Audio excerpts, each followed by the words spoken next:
Paz, meus queridos. Hoje continuaremos falando sobre Jó, mais propriamente sobre a pessoa de Jó.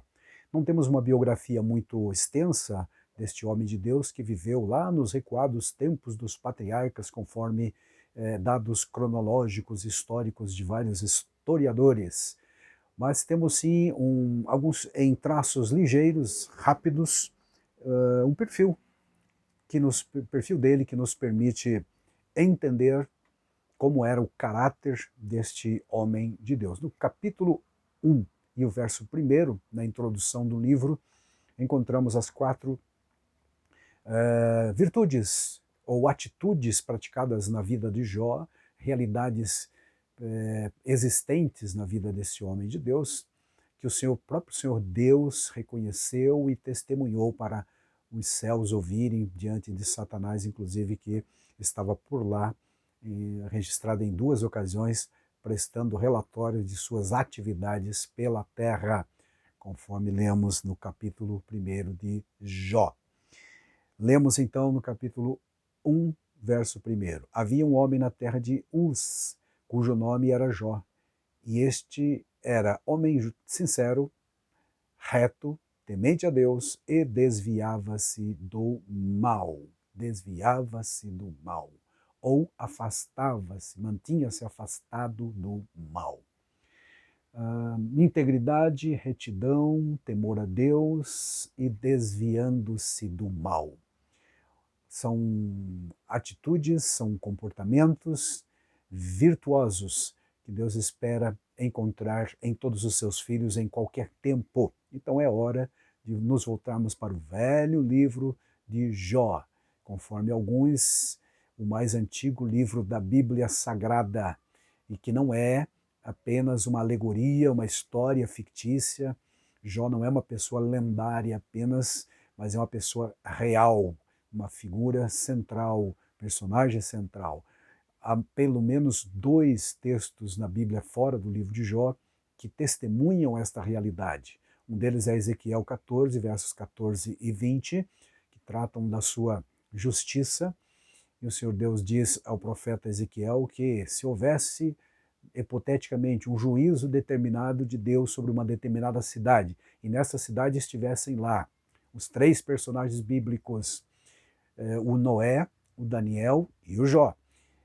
Estes homens, apesar da sua justiça, eles apenas salvariam a sua vida. Então, essa referência nos aponta o fato, nos revela que Jó realmente foi uma personagem real e não algo fictício criado pela imaginação de alguém, ou um conto, ou uma ilustração, ou tal. Apesar de a frase inicial, havia um homem na terra de Uz, se parecer muito com os contos infantis que se costuma introduzir com a frase era uma vez na terra distante daqui, fulano, beltrano e tal, tal.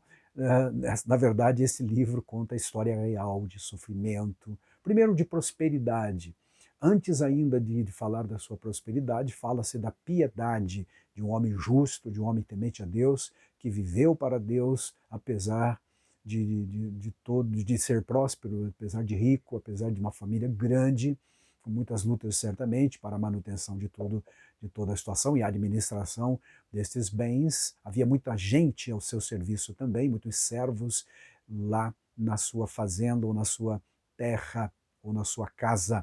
Mesmo assim, ele mantinha a sua fidelidade a Deus, e os filhos, que eram em número total de 10, realizavam banquetes, como diz lá no capítulo 1 do seu livro, e ao final do ciclo de banquetes, Jó chamava cada um dos filhos, ou todos eles, e oferecia um holocausto por cada um deles individualmente. Isto prova a sua função sacerdotal, que era praticada nos tempos dos patriarcas, antes da instituição legal do sacerdócio levítico.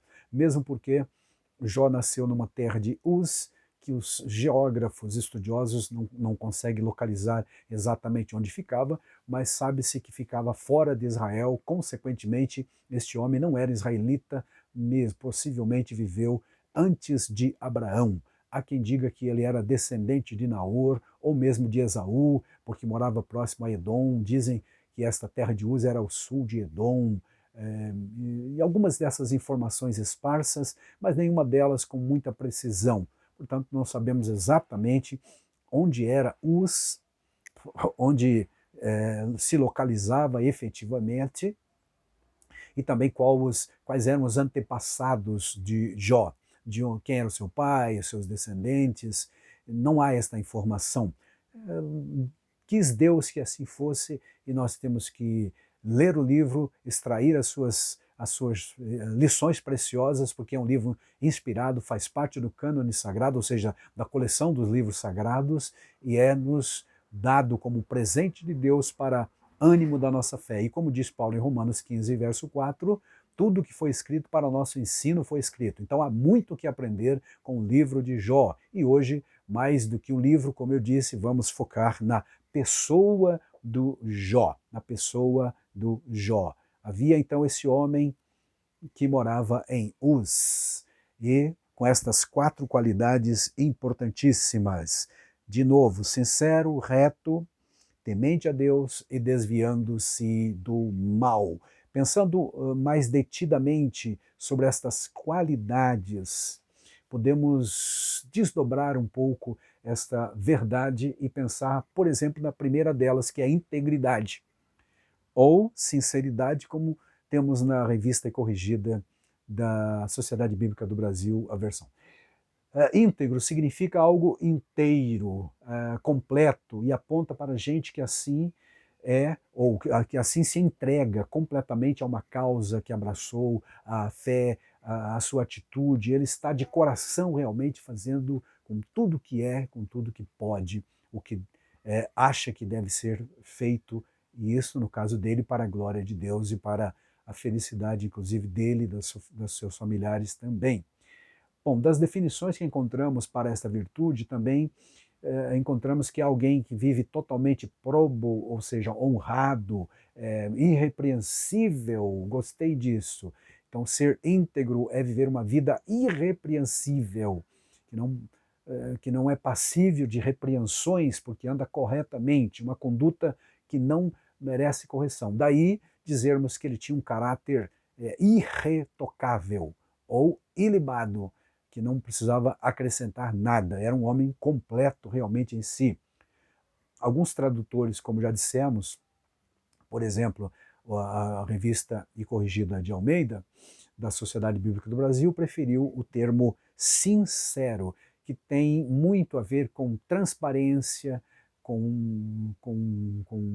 sem hipocrisia, uma pessoa real, pessoa verdadeira, que fala sempre a verdade. Isto é uma pessoa íntegra e faz parte do caráter que Deus espera, repito, de cada um dos seus filhos. A segunda qualidade, linha mestra, que sustentava o caráter de Jó era a questão de ser reto. Reto, retidão tem a ver com, está atrelado à justiça. A retidão é o comportamento virtuoso daquele que vive estritamente conforme a justiça estabelecida os conceitos de justiça estabelecidos pela sociedade onde ele está inserido e também por Deus, no caso do crente em Jesus Cristo, daquele que teme a Deus, que é o próxima virtude que vamos encontrar na vida de Jó. Ele vive uma vida sem hipocrisia, é justo ou reto, e modernamente está sendo atrelado a questão da justiça à equidade, que é uma palavra mais recente, mas significa tratar as pessoas com igualdade. As pessoas, os iguais, aliás, devem ser tratados como iguais. Mas aqueles que são diferentes ou os desiguais devem ser tratados de acordo com a sua desigualdade, como já desde muitos séculos já ensinava um filósofo chamado Aristóteles. E as próprias leis do país também propõem, a Constituição propõe isto, todos são iguais perante a lei. O Jó é categorizado com esta qualidade, com esta virtude moral chamada retidão. Ornava o caráter de Jó a retidão, formava a linha mestra do seu caráter. Deus deseja que realmente todos nós também sejamos assim. A terceira linha mestra que sustentava o caráter de Jó, que compunha este caráter ilibado de Jó, era o temor a Deus. Temente a Deus, diz o texto no versículo 1, nesse rápido perfil desse homem chamado Jó. Nesta expressão temos alguém que se porta com reverência diante de Deus e tudo que é sagrado. Então, temer a Deus é viver reverente, é viver respeitosamente ao que se refere a Deus e às coisas referentes a Ele. Coisas sagradas, consagradas. Vivemos um tempo em que falta muito isto hoje em dia, na sociedade, e às vezes até na igreja. Pessoas que são irreverentes, que são desrespeitosas. Até encontramos em algumas versões de algumas canções ditas evangélicas, aí afora, expressões que beiram a esse desrespeito. Até a adoração tornou-se uma coisa meio festiva, shows, isso tudo beira ao desrespeito à santidade de Deus. Em nome, muitas vezes, do amor, do amor que Deus tem por nós, vão se forçando a barra, forçando a porta e introduzindo coisas que acabam desrespeitando a santidade de Deus. Então, temer a Deus é respeitá-lo, é reverenciá-lo verdadeiramente, porque ele é merecedor. Mas não só Deus, e sim as suas coisas também. Aquilo que representa o próprio Deus, como a sua palavra e tudo mais que pertence a Deus, a casa de Deus, os objetos sagrados, especialmente no tempo de Jó, e depois quando havia templos, por exemplo, dedicados a Deus. Hoje há um desrespeito para com todas essas coisas, infelizmente uma baixaria grande por aí afora, e nós, crentes em Jesus, precisamos preservar esses bons princípios. Aqui está um dele, aprendido com Jó, temente a Deus, temente a Deus. O temor a Deus, diz a Bíblia em vários trechos, aliás, em toda a Bíblia encontramos a orientação para que os filhos de Deus, aqueles que dizem que são crentes, devem realmente temer a Deus. Separei duas passagens, uma delas é o Salmo 111, verso 10, e a outra é Provérbios 1 e 7, onde encontramos o mesmo conceito de que o temor do Senhor é o princípio da sabedoria, ou seja, é o início de uma vida sábia. Costumo dizer que é o primeiro degrau da escada da sabedoria. Se eu queira crescer na sabedoria, ou se eu quero crescer, eu preciso dar o primeiro passo, no primeiro degrau, chamado temor a Deus. Temor a Deus. E vou repetir, temor não quer dizer medo. No mundo, o medo de coisas, de circunstâncias, de pessoas, de objetos, e há também o medo servil, aquele que a pessoa tem medo de ir para o inferno, por exemplo. Está na igreja só porque tem medo de ir para o inferno. Isso é a fobia, é o medo que restringe, mas não é esse o temor que Deus espera dos seus, e não era esse certamente o temor que Jó evidenciava. Em Provérbios 9:10 está escrito: para ser sábio é preciso primeiro temer a Deus, o Senhor. Se você conhece o Deus Santo, então você tem compreensão das coisas. Então o temor está no princípio realmente da sabedoria e do conhecimento. Aleluia. Sábio. Para ser sábio é preciso começar com o temor a Deus. Temer a Deus não quer dizer ter medo dele, e sim respeitar a sua grandeza, levá-lo a sério naquilo que ele diz. Este é o caminho que leva à verdadeira sabedoria, como estamos dizendo. É um estado mental em que as atitudes, desejos, sentimento, ações, objetivos de uma pessoa são substituídas pelos desejos, atitudes e vontade diretiva de Deus. Aleluia, é isso mesmo. Tal anelo pode ser entendido e expressado, por exemplo, pelo salmista no Salmo 42, que diz: a minha alma anela, eu tenho sede de Deus. Sede, quando irei? O anelo de estar na presença de Deus, de comungar, de ter comunhão, de estar perto, de estar próximo. Então o temor nos aproxima de Deus, enquanto que o medo servil, ou medo fobia, afasta as pessoas. Tanto que quem tem medo foge ou se esconde. Adão, por exemplo, quando pecou, ele sentiu medo e se escondeu. Mas lembro sempre dos discípulos no barco com Jesus, lá em Mateus capítulo 14, no meio da tempestade. Quando Jesus acalmou a tempestade, eles prostrados adoraram a Jesus, profundamente adorando a Deus em espírito ali naquele momento, era o temor, temor. Ficaram cheios de temor, não era medo de Jesus, era temor. Então se aproximaram e adoraram. Temor nos faz aproximar e adorar. Lembre disso. O medo faz as pessoas, os seres humanos, se afastar de Deus. Tive medo, disse Adão, e me escondi. Este é o tipo de temor. Não é o temor servil, principalmente que é o medo de ser castigado por Deus, nesse tempo em que tantas profecias falsas aparecem por aí afora, em que há aparentemente um Deus carrasco, um Deus que castiga, que tem prazer em castigar, e que vai pesar a mão, etc. As pessoas, muitos vivem amedrontados. Deus não quer que você viva amedrontado. Ele quer que você tenha temor, e temor tem a ver com respeito, repetindo isto. O temor de Deus é filial, enquanto o temor servil é baseado no medo, o temor de Deus, expresso por Jó e por todos os filhos de Deus que desejam realmente servir a Deus com garantia, com equilíbrio, é um temor baseado no amor e não no medo, porque quem faz por amor faz o máximo possível. Agora, quem faz por medo faz o mínimo necessário. Então, faça o máximo que puder para Deus, baseado no temor que você tem por Ele. Está escrito em 1 João, capítulo 4, 18, apóstolo João escreveu: no amor não existe medo. Pelo contrário, o perfeito amor lança fora o medo, porque o medo envolve castigo, e quem teme não é aperfeiçoado em amor. Ou seja, realmente, quem está na igreja só por medo de ser punido, para não ser punido, para não ir para o inferno, está errado, equivocado no mínimo. É bom que esteja lá, mas está equivocado. Não é esta a salvação. O evangelho não é isso. O evangelho é libertação. Libertação exatamente desse medo servil que faz as pessoas viverem apavoradas por qualquer coisa, com minúsculas coisas que aconteçam por aí afora. Então, viva com Deus, viva em amor, viva o verdadeiro temor baseado no amor e não no medo. A quarta qualidade que compunha o caráter de Jó é o desviar-se do mal. Está escrito no verso 1º. Ou numa outra versão, a NVT, por exemplo, que é uma nova versão aí recente, traduziu como se mantinha afastado do mal. Ele não só se desviava do mal, ele se mantinha longe, mantinha a distância em relação ao mal. Sabemos que há muitas pessoas que estão longe de Deus, não vieram para o Senhor ainda, não aceitaram a Cristo e não estão vivendo para Ele, em comunhão. Não dá para viver em comunhão estando longe, convém comigo, não é?